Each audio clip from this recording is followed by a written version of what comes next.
The American dream is built on freedom, and that freedom comes at a cost.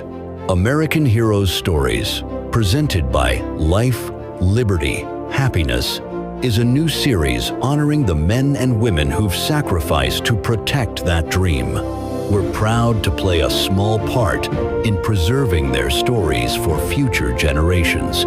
Life, Liberty, Happiness, a Media Squatch podcast presents American Heroes Stories.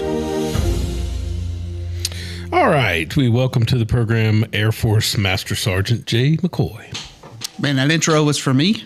Yeah, I was getting excited. Like, man, who we about to hear about? That sounds legit. That's a lot to live up to right there. Well, that's brand new. And when Emma goes away, that's what we get. That's what we get. Woody Emma comes through, and that's what a bumper, what a start. Yeah, Good job, that's Woody.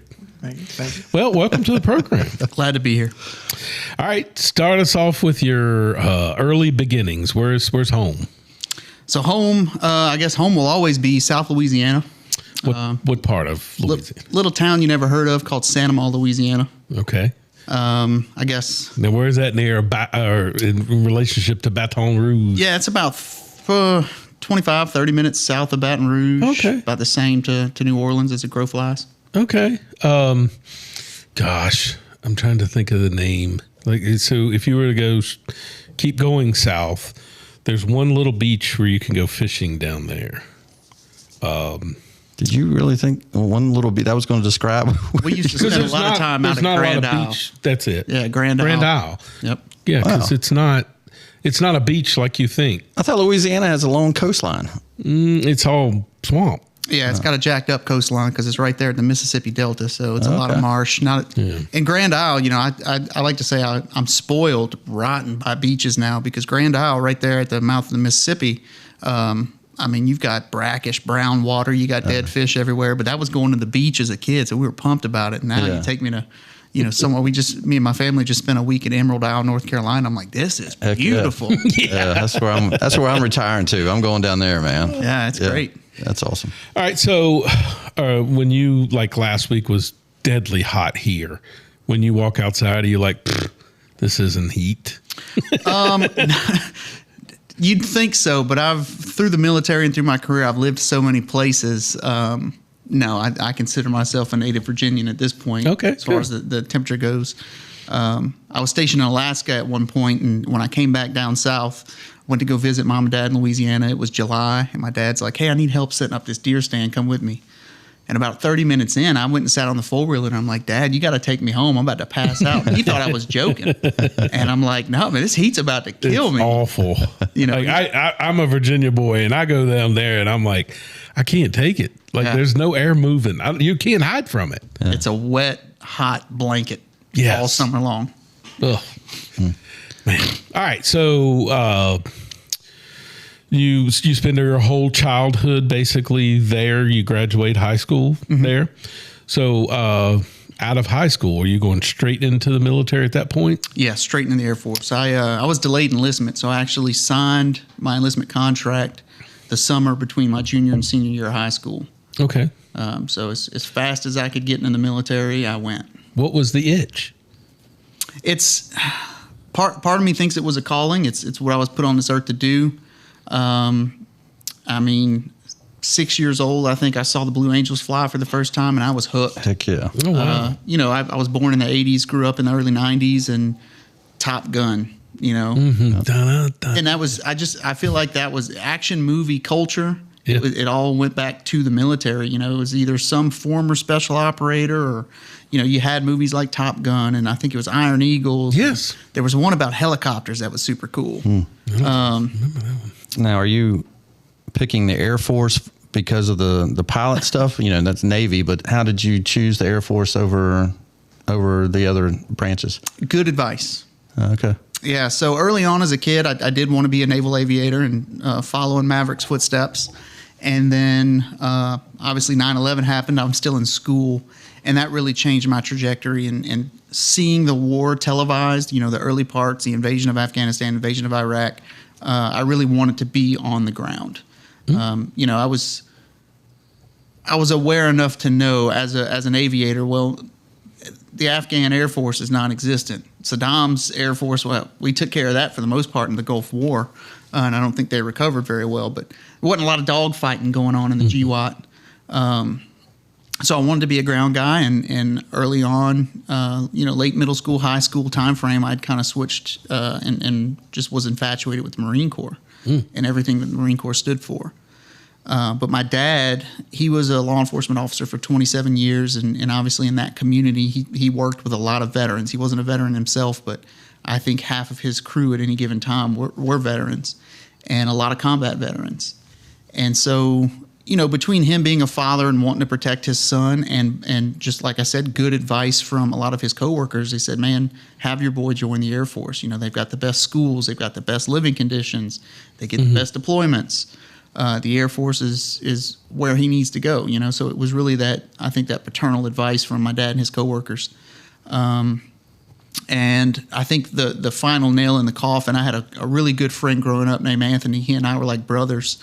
And he had an uncle that had served in the Air Force and went on to start his own private security company and was doing really well for himself. And he sat me down one day and explained his job as a OSI special agent in the Air Force. And I want to say he was responsible for protecting the program, the classified program around the SR-71 Blackbird. And I just thought that was super cool. I didn't know, you could do that in the military. And, he described it as counterintelligence.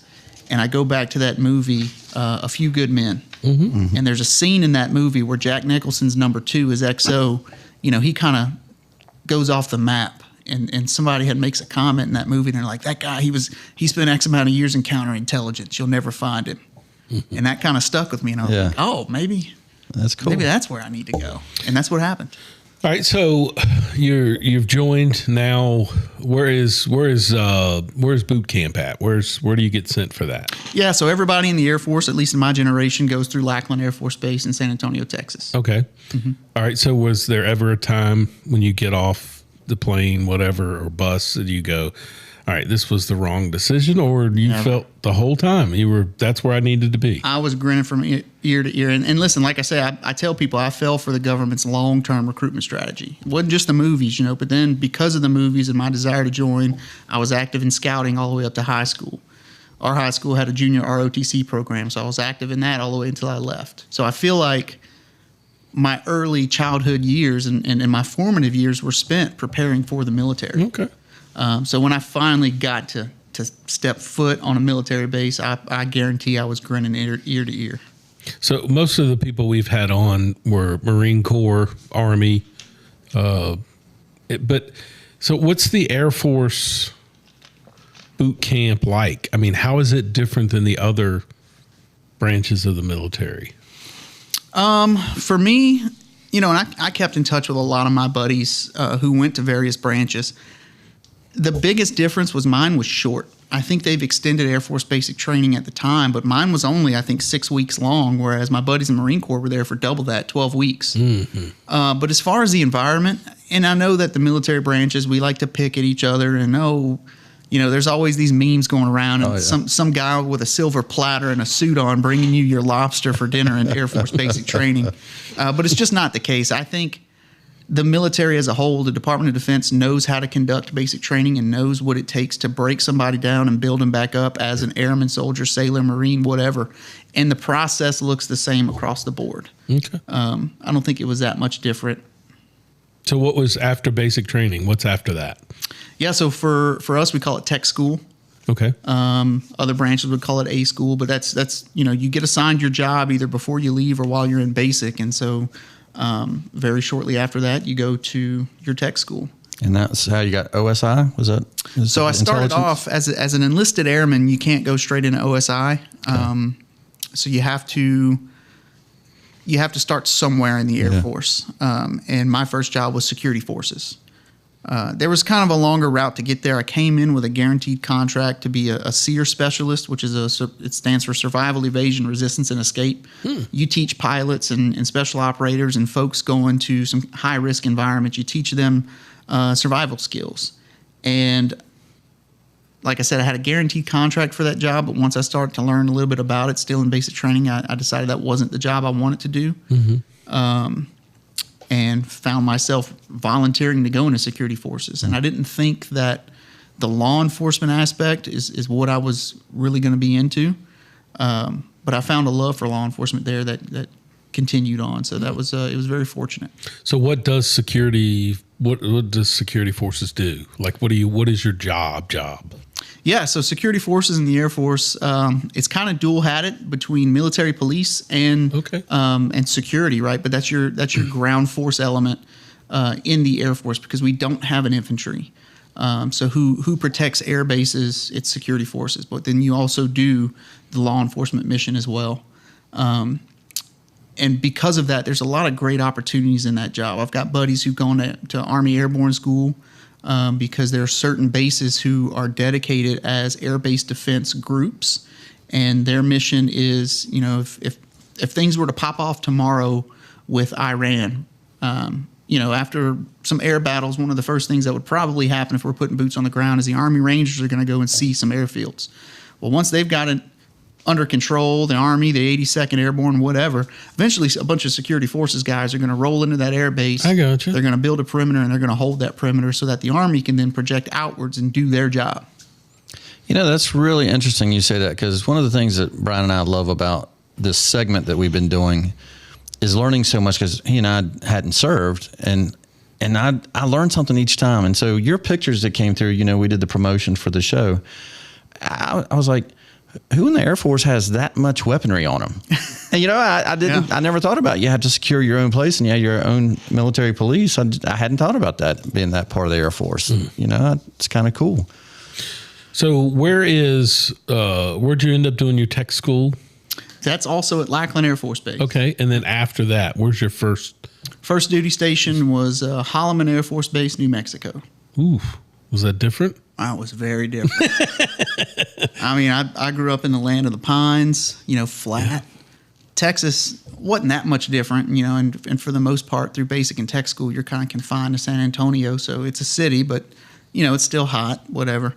I get to New Mexico, and there's mountains there, and I'd never seen mountains before. Oh, wow. That was new. But then it's high desert, very different, but I learned to love it. Okay. Yeah. And that's where you're learning your skills that you're going to use in the Air Force? Well, so you learn all your skills at tech school. Tech school. So and when they push you out to your first duty station, you're considered mission ready. You're a 3-level airman, so you have someone doing some on-the-job training with you. You've got some more upgrade training, but you're handed a gun and you're securing stuff day one. You got a job now. You got a job now. Yeah. Okay. I am learning this. Like when Trent and I worked together years ago at a place where we did a lot of government facilities.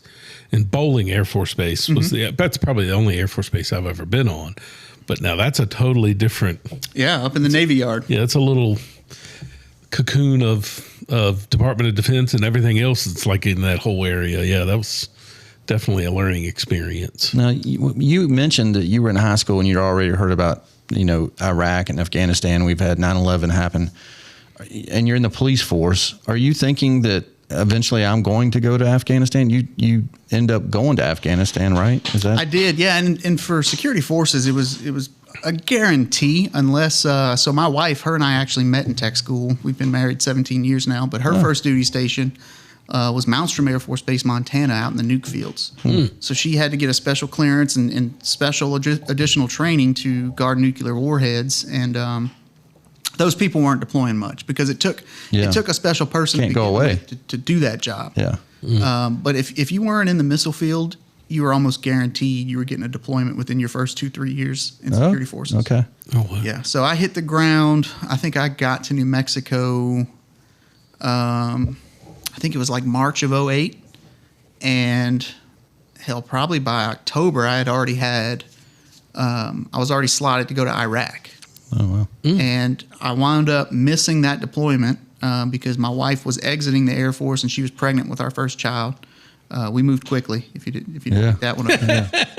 Doing the math. But I told my chain of command, like, hey, my fiance's moving here. She's pregnant. Baby's due. And they were gracious enough to let me miss that first deployment and see the birth of my oldest. And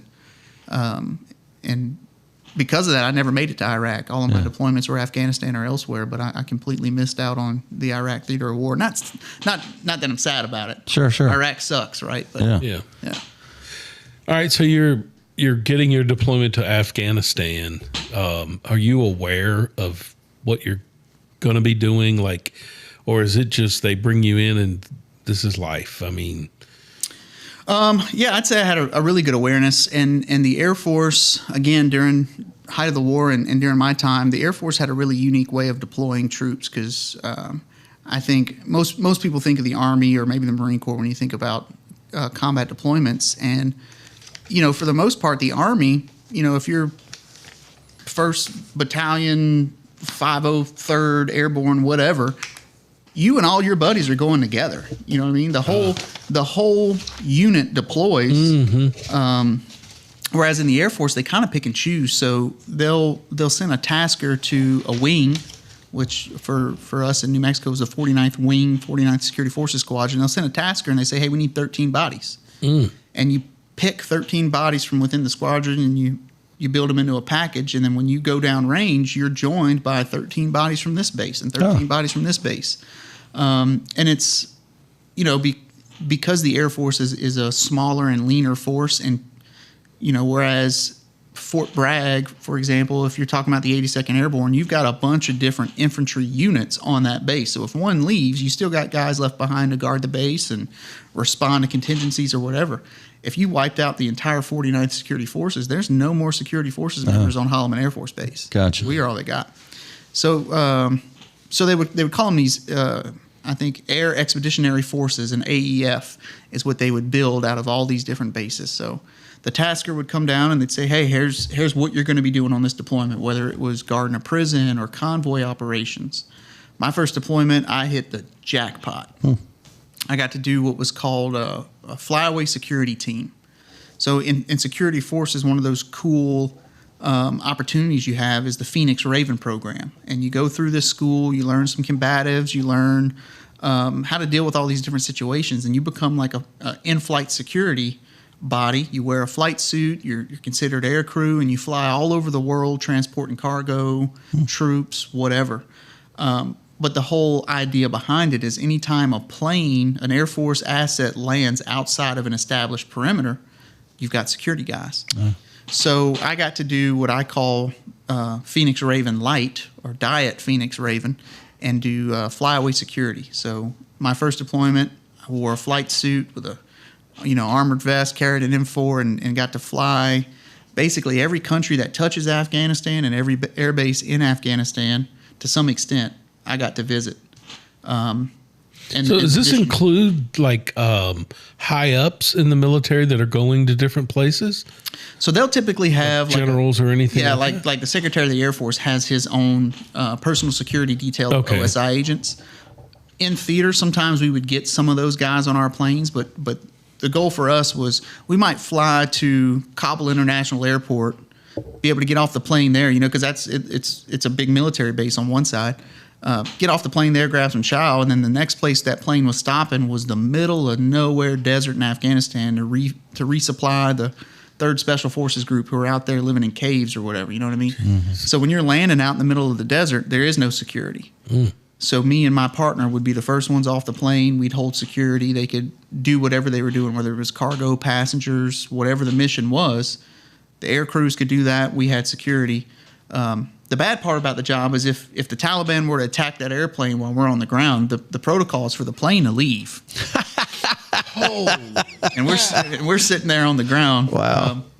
Yeah, and I've got some funny stories about that kind of stuff if y'all want to hear it. Yeah, of course. That's awesome. That's why we're here. Yeah, so doesn't sound funny, but go ahead. Yeah, so there was, and I'll start with with a a real world.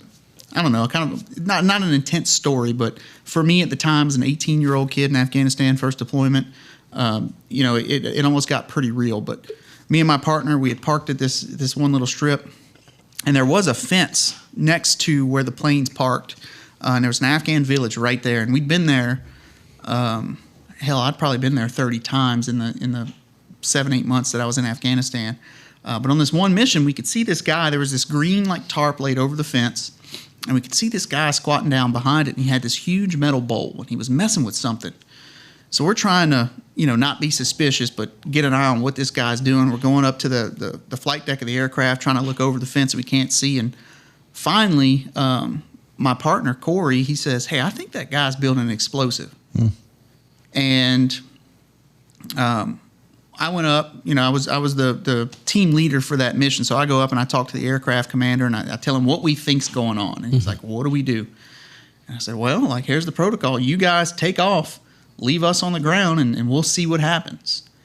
And sure enough, when the plane starts to take off and we see this guy start to get active and he's peeking and he sees us still on the ground, and finally me and Corey turned and we put our guns on him and we just started yelling at him. Probably, hey, what are you doing? He doesn't understand us anyway, but we're yelling at him, and this dude takes off running. So plane's gone. We get on the radio. We contacted the Army because they did have patrols in the area. And they said they were going to dispatch somebody out. Eventually we got another plane to come in and pick us up, and we found out the next day that they recovered an IED. Wow. So it's our guess this guy was just waiting for the plane to take off, and he was going to try to throw it, over the fence and try to damage the plane while we were on takeoff or whatever. I'll tell you what's amazing about that story, first off, when we talk about this, is one of the things I've also learned on the show, how much responsibility an 18-year-old kid has. Oh, I tell you. I'm 55 now, and thinking about how much responsibility you just had to diagnose something, go to the pilot of a plane, and then tell him what he should do and what the protocol is, and then go engage. I mean, wow. Yeah, I know. There's times my wife, I can't unload the dishwasher, and you're only... you're freaking letting a plane leave while you're standing there. Holy cow! And you don't realize it in the moment. Yeah. You don't realize the value of the training you get in the military, even that young. We had another incident. This one, we flew into an old Russian airstrip. It was in Kunduz, Afghanistan, and this one always sticks out in my head every time I'd fly there because it reminded me of that scene from the movie Gladiator where he's walking through the fields of wheat. It's just golden. There was these golden fields all around. I mean, it was absolutely beautiful. I tell you, if it wasn't for the Taliban, Afghanistan would be great. Oh wow, it's so beautiful there. That's the first time I've ever heard that. Oh, no, I see pictures of other, I know y'all seen pictures of Iran in the 1960s. Yep. It's a beautiful place, and everybody's enjoying life. And Kabul, Afghanistan was the same way in the 60s. My God. If you put up a picture of Kabul and New York, Broad Street, or Broadway or whatever, in the 60s, and you'd see the way the women were dressed, the guys, the cars they're driving, you wouldn't know which was which. Yeah. It's crazy. So we rolled into Kunduz, and we landed on the ground there, and we'd been there a couple times. This time was different. This time there was an old blown out Russian air traffic control tower. And at the top of this tower, they had some sandbags set up, and there were two snipers up there. And I'm like, well, this is new. And the engines are still running. I get off the plane, me and my partner, and we're doing our thing. And this guy comes walking out of a hole in the side of this building. He's got a beard down to here, great long hair. You could tell he's full sleeve tattoos, flannel shirt rolled up to his elbows, and some 5'11" pants. And I'm like, this dude's an operator. So I'm already excited. And he comes walking over, and he's like, are you a Raven? And I was like, yeah. I wasn't, but in the moment, I'm not going to say no. And he's like, right on, man. He's like, I was security forces too. And I'm like, oh man, what are you doing now? And he's like, State Department. I'm like, all right, not tracking. Yeah. And he's like, you know what you're doing here today? And I said, no. And he's like, we're yelling over the engine plane or the plane engines, but he's like, you're picking up the ambassador to Afghanistan. And I'm like, this is cool. Suddenly, one of the snipers cracks off a round, and I'm alert. And I see popping over this hill this F-250, F-350 dually truck, and there's a guy standing in the back, Mexican Federale style, with a machine gun mounted to this cage. And this diesel truck takes off over this hill, and they start going down, and I hear this minigun opening up, and guys come running out of the hole in this building. They've got the ambassador between two of his State Department diplomatic security agents, and they're running kind of heads down, and I'm like, we're under attack. I'm amped up, but I don't see any threats. Yeah. And they're like, come on, get on the plane. So we rushed onto this dang plane, and we do a hot takeoff. I mean, it's kind of like when you're hot braking, but in a C-130, the whole plane is rattling. They've got the engine spooled up, and when they take the brake off, you fly sideways in your seat, and you're up in the air in no time. And I'm amped, and this guy sitting next to me, so I take my headset off and I lean over. I'm like, "What's going on?" And he leans over, cool as a cucumber, and he goes, "Cows." And I said, Cows? "What?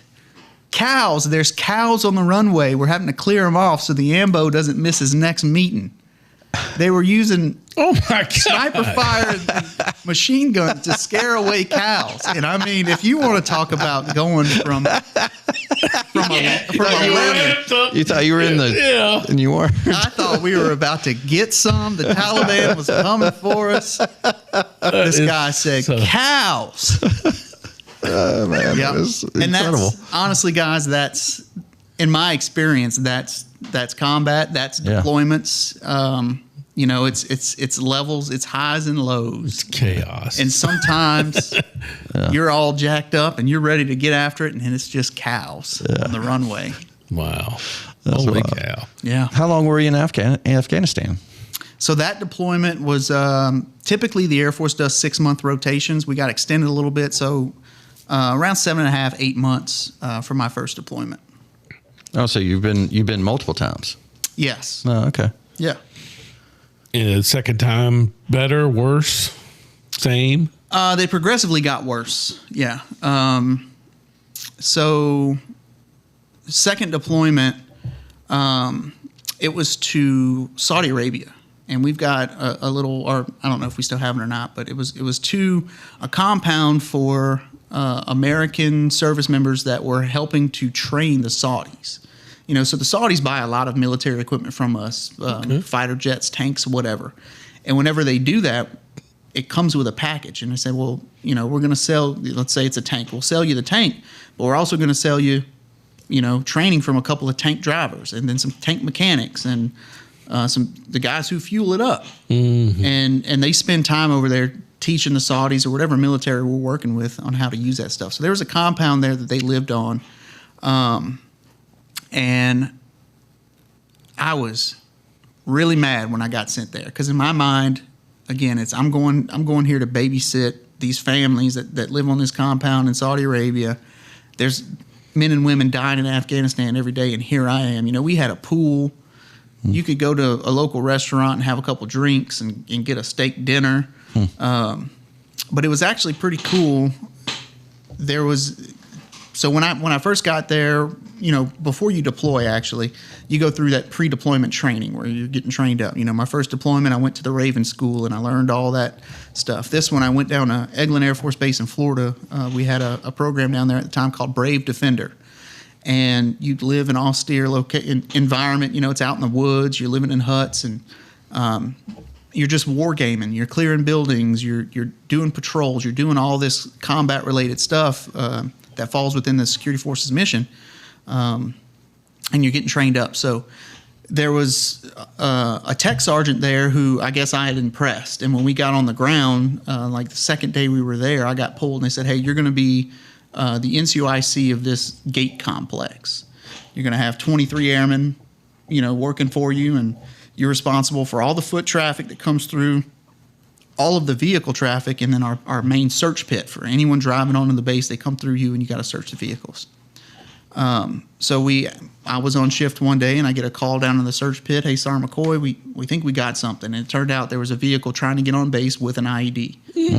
So, you know, we had to evacuate that area, cordon off the area, call the EOD techs to come in. And I got a medal for that operation. So, you know, it was hard towards the end to say I didn't do anything or, you know, I didn't contribute because there was a real threat there. And there was another kind of a turning point for my career, you know, because you want it to make rank because you want it to pay, but you never wanted the responsibility. Especially me, you know, I liked being responsible for myself. You're a doer and doing the job. Yeah. And here I am thrust into this mantle of leadership. Not that big of a deal, but anyway, I think it was an F-16 had gone down in Afghanistan. I remember a plane had crashed. and somehow the tasker came to us in Saudi Arabia, and they said, hey, we're going to put together a team of guys to go forward to sit on this plane and secure it until, the Air Force can get a crash recovery crew out there, but there's, when it comes to our fighter jets, there's sensitive equipment in there, and the avionics or the way it works, all this stuff. So they were gonna send a group of guys forward to sit on this thing, so the Iranians couldn't get it, I'm guessing. And so I got picked for that mission. I got to do all the mission planning for it and cool. get everything approved. Never wound up going. They decided, I think they just probably dropped a bomb on the thing. But, up until, the hour before we were supposed to go, I was in charge. I planned it. I picked my team, and it really gave me an opportunity to do some mission planning and see what that would be like. And I enjoyed it. And I thought, this is something that I could do, because everybody in the military can relate. You've got good bosses and bad bosses. And eventually there comes a time where you just got to say, man, I could do this better myself. Yeah. And if it means me doing it or working for that guy, I'm going to do it. Yeah. So that was an interesting opportunity. All right. So, did you re-up after your first 4 years, I guess? I sure did. Okay. I think, in between those two deployments, I had to re-up a little bit early because in security forces, there's two different, you call them shred outs. And it's like changing jobs. You got to go to a whole different school, but they still fall under that security forces umbrella. So one of those shreds, your alpha shred, is your canine handlers. So think of a military working dog or a police working dog. You can specialize in that and do that for your career. Then we have a B shred, which is called combat arms. And that job is responsible for all of the weapons training and weapons maintenance across the Air Force. So I got to be a full-time firearms instructor for 3 years. And that was my role when I first went to Saudi Arabia. I got pulled out of probably working in an armory. So in conjunction with that cross train, I needed more retainability in the service. So I think I didn't even make it to the end of my first initial 4-year contract, and I'd already re-upped. Because the goal for me was always 20 years in the Air Force. Oh, wow. Yeah. Okay. So did you pull the whole 20? No, I'm actually in the reserves right now. Okay. So I did 12 years active and then switched over to the reserves. And Gotcha. I'm at 18 right now. But I just re-upped again at Monument Terrace for 3 more years. Wow. So I'll retire with 21 years of service. Did you do it in a ceremony at Monument Terrace? I did, yeah. Dude, man, that is freaking awesome. They loved it. Yeah. How cool is that? I wish I'd have seen that.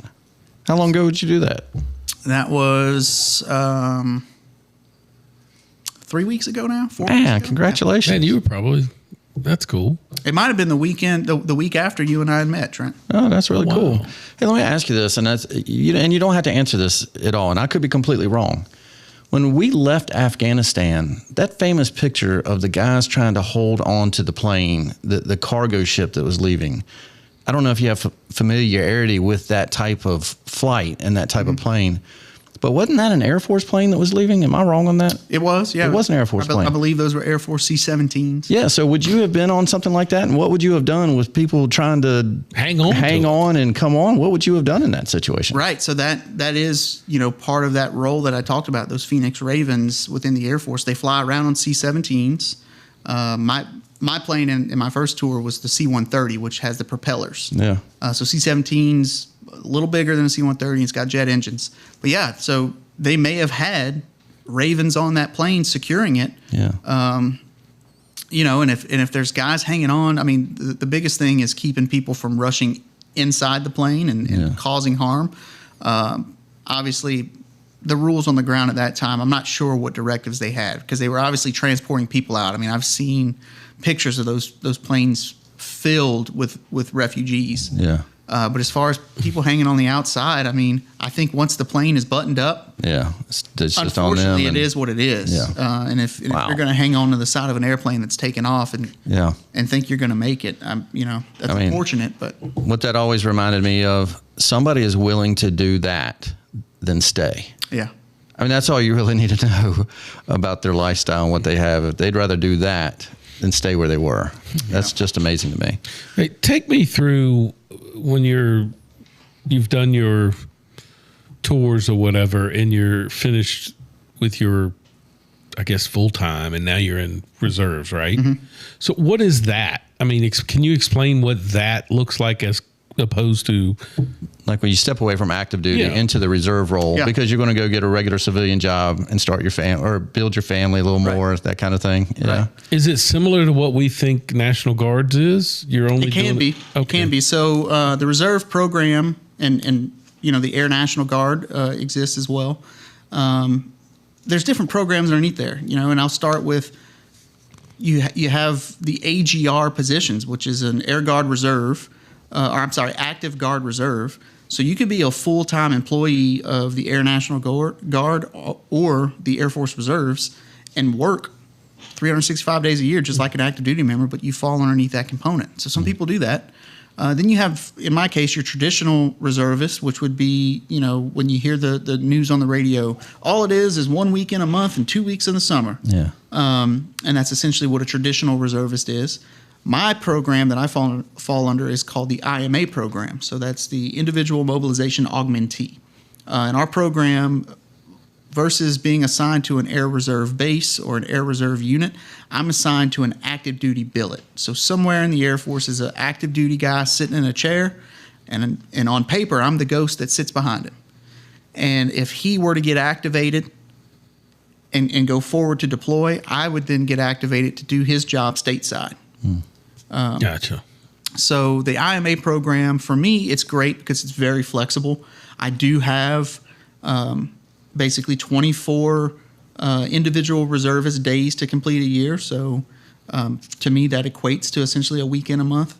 And then I do have a 2-week annual tour over the summer where, I'm activated for that 2 weeks, and I go to a base here in the United States and do my job for 2 weeks. But I could choose if I want to do a week in a month or if I wanted to knock out all 24 of those days in one stretch. So where is that? Is it in Virginia somewhere? No, right now I'm assigned to a base in Alabama. Okay. Maxwell Air Force Base in Montgomery, Alabama. So how do you get into Lynchburg? How do you go from Texas to New Mexico to Afghanistan? How do you land where did you call home? Because you said your wife was pregnant. Yeah. So where is home? I'll lay it out real quick. So sure. First duty station is Holloman Air Force Base. Yeah. Deployed to Afghanistan out of there. Became a firearms instructor, and they moved me to Maxwell Air Force Base in Alabama. Okay. Second deployment happens out of there, the one in Saudi Arabia, and then I find the Air Force Office of Special Investigations. So now I have the time and service. I've built up my resume because really when OSI is recruiting, especially enlisted airmen, they're looking for the best of the best. So you've got to work on your resume. You've got to have some deployments, and you've got to be a top performer to get in. But I was recruited, went through the Federal Law Enforcement Training Center in Glencoe, Georgia, and became an OSI special agent. During that process, I got new orders. So this time it was to Elmendorf Air Force Base in Anchorage, Alaska. Oof. And I remember calling my wife from the Law Enforcement Training Center and telling her, "Hey, babe, we're going to Alaska." And she just broke down crying. Oh, that's awful. Yeah, it was. Sorry, I don't mean to laugh. It was my favorite assignment, and she ended up loving it. At the end of our 3 years there, we were trying to extend for another 3. Okay. Alaska was just incredible, but and we had talked about moving back there when I left the Air Force, but the winters were just a little bit too long for her. Mm-hmm. But I think me and the kids all would have went back in a heartbeat. So from Elmendorf, Alaska, I got my third deployment. This time back to Afghanistan, and this was my first deployment as an OSI agent. Oh, wow. So there we're doing counterintelligence and counterterrorism, and we're protecting the base. And the whole mission, there's a lot of different missions in OSI, just like anything. But our mission at a task force level for OSI special agents is what we call keeping the airfield green. If the airfield is in a green status, and that means planes can take off and land. That means bombs can go where they need to go, troops can go where they need to go, supplies, etc. Whenever the Taliban would shoot rockets at our base, or a ground attack was happening, something like that, planes couldn't take off. All movement stopped. People had to shelter and take cover. So our job was to proactively seek out the terrorists who were trying to launch rockets, plan attacks, plan IEDs, all that stuff, and go out and get them. During that deployment, I lost 6 of my teammates to a motorcycle-borne IED. Oh my gosh! And that really affected me. So came home, dealt with PTSD, and that kind of changed the trajectory of where I was going and what I want to do with my life. But from that assignment, I also I got forwarded to Pope Air Force Base, or Pope Army Airfield in Fayetteville, North Carolina, and then co-located with a unit on Fort Bragg. So I got to do a lot of really cool stuff. That last assignment, it was underneath the Joint Special Operations Command umbrella. So one of those units that we don't really talk about, right? But I got to work with the best our country has to offer, the best our Air Force has to offer. My teammates are guys who there's been books written and movies made about stuff that some of my teammates have done. So for me, it was like stepping into this world where I was an ant amongst giants. And I was just constantly impressed and blessed to be able to stand amongst them and do some of the work we did. But also the imposter syndrome was real for me. It was like, how did I get here and I don't belong here type of thing. But ultimately, I saw that as like the pinnacle of my career. Sure. I was doing a lot of really cool stuff. And the thought of going back to the regular Air Force after being in special operations just was not appealing. And because of where I was and the type of work we do, we got a lot of exposure to the FBI's hostage rescue team, which is, it's a full-time tactical team, and I think it's the best in the country as far as their operators go. And you get a lot of guys that come from really high-level units, SEAL teams, high-level Army units, the Air Force, and they join the FBI to go to that team. So I had met some of the guys there, and they convinced me, hey, you've got a background as a special agent already. You do the counter intel stuff. Why don't you join the FBI and, make your way over to us? And so I did part of that. I decided to leave active duty in 2019. I ETS'd, or, my final day on active duty was in June, middle of June. By the middle of July, I was in Quantico at the FBI Academy. Nice. And that is what sent me here to Lynchburg. Okay. And ultimately, what kept me from going to the FBI's hostage rescue teams, once we landed here, got integrated into this community, me and the family decided we never want to leave. Yeah. This area is such a special place. Well, Quantico is still a couple hours away. How do you? Was it an office or the FBI office? So the FBI's main office that covers most of Virginia is Richmond Field Office. Okay. And then underneath the Richmond Field Office, you've got satellite offices in multiple cities. Yeah. So we had an office here in Lynchburg that I Great. was assigned to. And we just loved it. Great. Never want to leave. Yeah. It's the That's thing awesome. that people don't realize. It's just like you were talking about with the military, with different things responsibilities that people don't think about. Like when, doing background checks and stuff, an FBI agent does that. So they're located in different regional. There's just so many different duties. You don't think like I do. I think of FBI. Oh, you're doing some special investigation, but it's not everybody, right? You think people know about the New York field office, and you think DC, but the amount of people. I actually had a buddy I worked with. I think I'll get this story right. He was down in, I think, Pittsylvania County, and he had knocked on this lady's door. I think she was being defrauded by somebody, so he was there to let her know, hey, that's not your boyfriend. That's some guy sitting in Jamaica, and he's stealing all your money, type of thing. Well, he knocked on the door, and he showed her his badge, says, hey, I'm such and such with the FBI. And she said, I'll be right back. She closes the door. Next thing he knows, 2 Pittsylvania County Sheriff's deputies pull up behind him, and they're like, oh, hey, buddy. She said somebody was out here impersonating the FBI. Oh, wow. And she could not wrap her mind around the FBI being in Pitt County, Virginia. You know what I mean? Out in the middle of nowhere. But they really do. You can go everywhere. So, that became my career for the next 5.5 years. I'm proud to say I was a part of the FBI and proud of the work that I did there. But ultimately, not wanting to move. Stress of being in law enforcement for 18 years, or at that time 16 years, 17 years. There was a lot of things that I woke up one morning and said, I don't want to do this anymore. Sure. And I've had this side project growing since 2019. So I'm wearing my shirt now, but Index Archery. And I'll go back, Trent, to the training that we talked about early on, because the military does a great job, especially the Air Force. They do a great job giving you the skills you need to do your job. But then there's all this other training you get, and you do it every year. And a lot of times you roll your eyes. And one of those trainings is about mental health and resiliency and suicide awareness and all this stuff. And you're like, oh, this again. Yeah.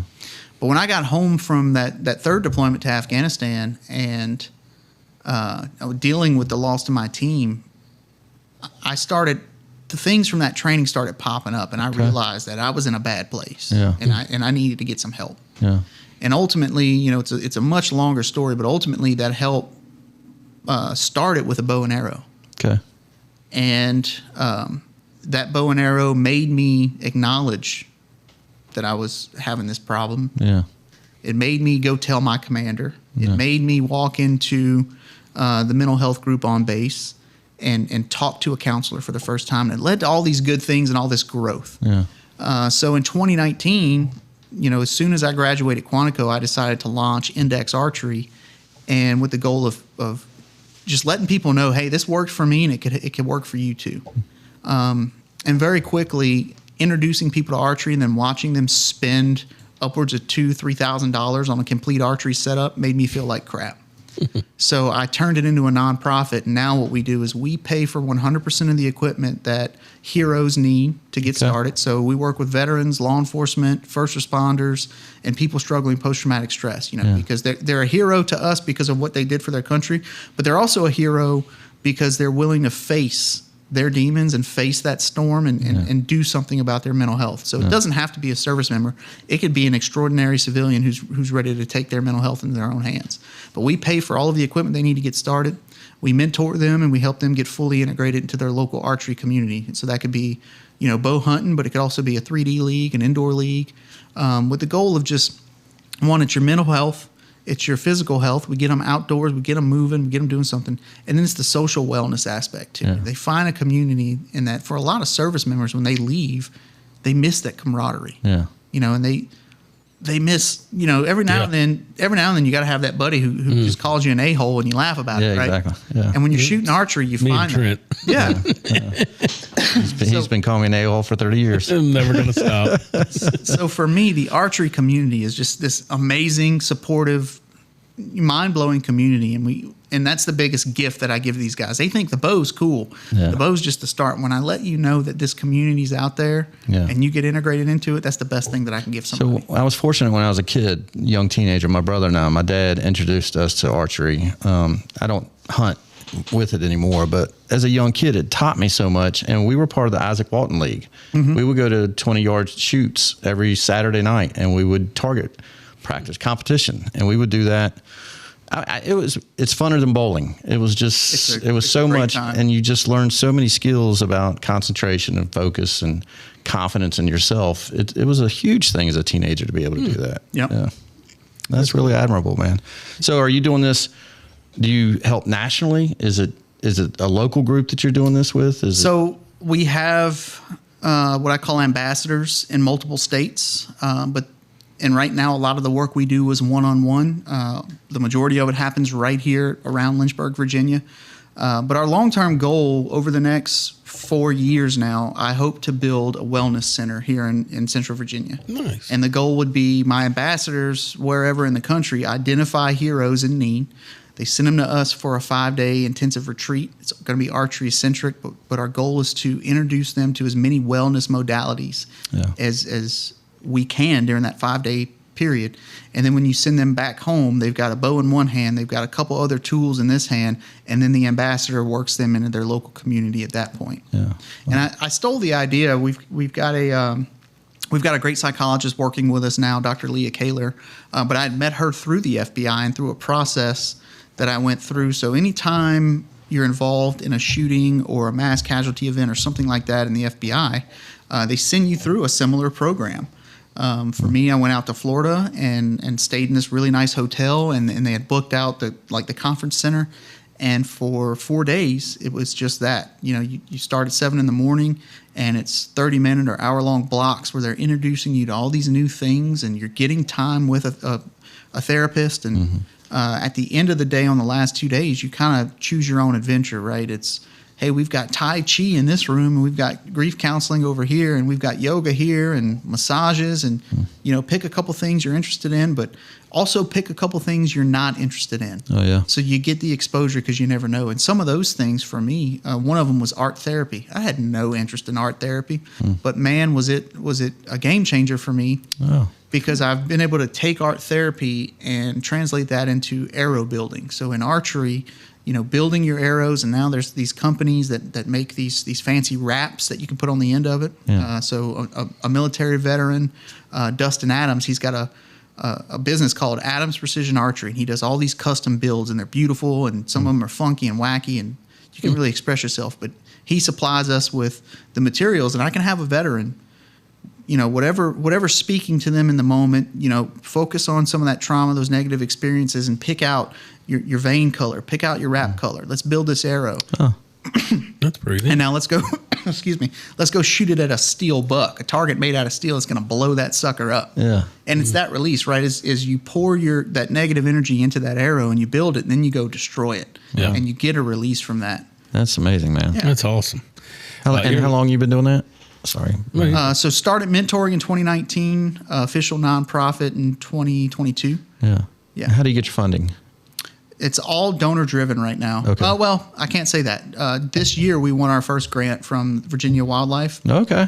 So we did win a grant this year, but it's always been donor driven, and we're 100% volunteers. But we are looking for corporate sponsorships. We're looking for more grant opportunities, and building this wellness center is an ambitious goal. It's going to take a lot. Yeah. But hopefully, Coca-Cola or somebody will want to get behind us.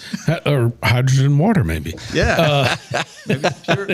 maybe You purified. look even better, healthier than you did when we started. Yes. Yeah. All right. So how does somebody get in touch with you?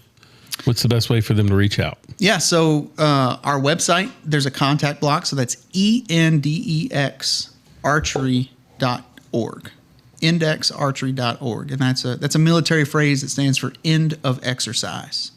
So endexarchery.org. All right. You can also find us on social media, Instagram, Facebook. You can shoot us a DM. We're still small enough that, I'm answering every DM I get. Cool. All right, you're listening to Life, Liberty, Happiness. We've been talking with Air Force Master Sergeant Jay McCoy. Thank you for being with us today. Before you leave, we always ask one last question. If you could spend 24-hour period with one person, who would it be, and where? Anybody in history, doesn't matter, but where would you spend with them, and who would it be? Gotta go Jesus. It's a favorite. That is a good answer. Yeah, I think 24 hours is with Jesus in Capernaum or Jerusalem or wherever. So cool. Yeah, that'd be something awesome. We have a drama segment that we get into after you leave here, and that's actually on my list. He's gotten me hooked into starting to watch Chosen. And, it's so good. I'm good. I'm in 5th season right now, and today we had lunch. He goes, "Don't tell me anything that's going on." I want to know. Yeah, that's awesome, man. Well, appreciate you being on the show, and good luck to you. And thanks for all the information. It was terrific. Oh man, it was fantastic. And I like saying this to others that have done this, that come talk about helping others. You served our country, and you're still serving our country, man. I appreciate everything you're doing. That's cool. It's an honor.